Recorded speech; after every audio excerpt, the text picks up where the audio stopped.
थामी school के प्रांगण में उपस्थित सभी ग्रामीण जनता, छात्र छात्राएं, प्रधानाध्यापिका एवं पूरी पंचायत समिति, खुशबू देवी जी, हमारे पूर्व अध्यक्ष दशरथ दुबे जी एवं हमारे वार्ड सदस्य चटनी देवी जी, आप सबों को गणतंत्र दिवस के 15वां गणतंत्र दिवस के अवसर पे हार्दिक शुभकामनाएं बधाई देता हूँ। और साथ साथ आज का दिन बहुत ही गौरवान्वित दिन है, क्योंकि आज दो पर्व है, एक राष्ट्र पर्व और एक हमारा जो संस्कृति का है सरस्वती पूजा। तो मैं पुनः एक बार 74वां गणतंत्रता दिवस एवं सरस्वती पूजा को हार्दिक शुभकामनाएं देता हूँ। बच्चों, हमें तो आज़ादी कब का ही मिल गई थी। 15 अगस्त 1947 में भारत देश आज़ाद हुआ था, लेकिन आज़ादी के बाद हमें हमारा अपना राष्ट्र का कानून नहीं मिला था। हम तो आजाद हो गए थे पंछी की तरह, लेकिन हमें वो संविधान में वो अधिकार प्राप्त नहीं था। तत्पश्चात बहुत से 2 वर्ष 11 माह 18 दिन बाद हमारे 26 जनवरी 1949 को एक नया संविधान गठन हुआ और 26 जनवरी 1950 को ये पूरे भारत देश में राष्ट्र में लागू हो गया। और गौरव की बात है, ये संविधान भारत का, पूरे विश्व का सबसे बड़ा लिखित संविधान बना और इसका श्रेय है हमारे डॉक्टर भीमराव अंबेडकर और साथ ही उनके सदस्य का। तो हमारे लिए गौरव की बात है, संविधान को जानने की बात है।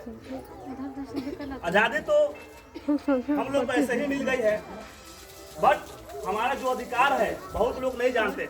आज हम स्कूल के प्रांगण में हैं तो अधिकार के, उस अधिकारों के बारे में कुछ चर्चा करेंगे और बताएंगे भी।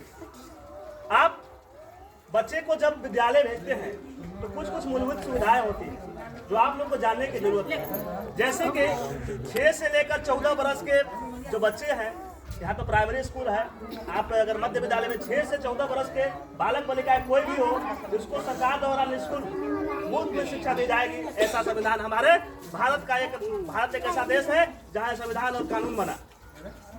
21A के अंतर्गत, अनुच्छेद 21A के अंतर्गत आपको अधिकार मिलता है, सबको पढ़ने का अधिकार है। और बच्चे का जो है पढ़ाई कोई नहीं रोक सकता है, चाहे वो गार्जियन हो चाहे कोई हो, पढ़ने से कोई किसी को वंचित नहीं कर सकता है।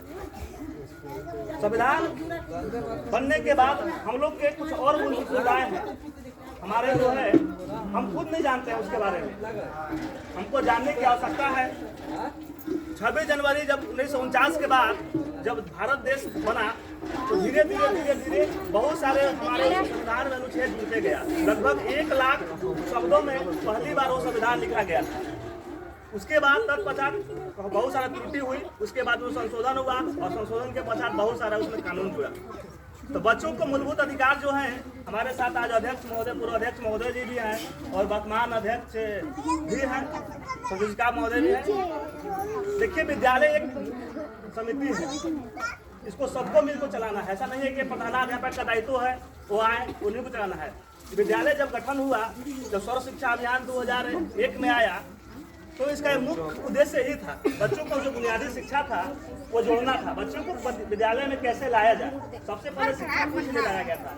माननीय अटल बिहारी पर मैं पूर्व प्रधानमंत्री जो थे अटल बिहारी को नमन करता हूँ कि ऐसा उन्होंने सोच रखा कि ग्रामीण के बच्चे भी आके शिक्षा से वंचित नहीं रहे।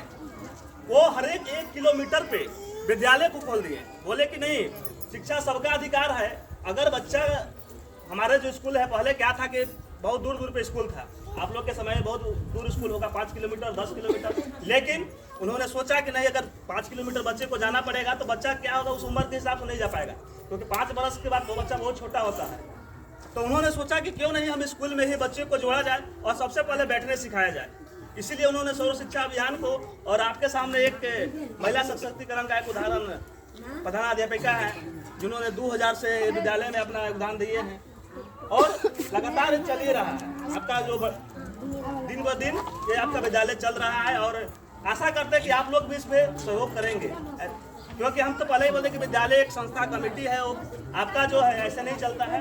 इसके लिए कमेटी गठन किया हो, चाहे संयोजिका हो, अध्यक्ष हो, समिति के सदस्य हो, सबको मिल के स्कूल को चलाना है। हम इसलिए आज उल्लेखित कर रहे हैं क्योंकि आज हम लोग गणतंत्र की बात कर रहे हैं, संविधान की बात कर रहे हैं, तो हमको अपना अधिकार जानने की आवश्यकता है। सबको जानने की आवश्यकता है, हमें नहीं, सबको जानने की आवश्यकता है, चाहे वो बच्चे हो, चाहे देश के हर एक नागरिक को जानने की आवश्यकता है।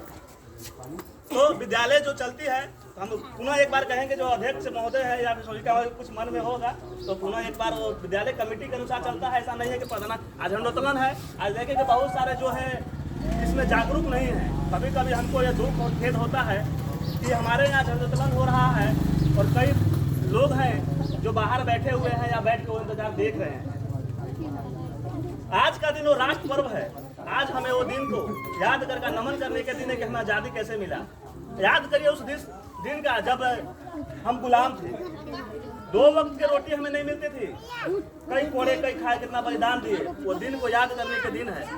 इसलिए मैं पुनः एक बार कहूँगा कि विद्यालय जो है सबकी जरूरत है, सहयोग से चलेगा और आप भी इसमें सहयोग रहें। और इसी के साथ मैं अपने वाणी को बिताऊँ, क्योंकि और कुछ लोग कैंडिडेट हैं जो देंगे। बहुत बहुत धन्यवाद।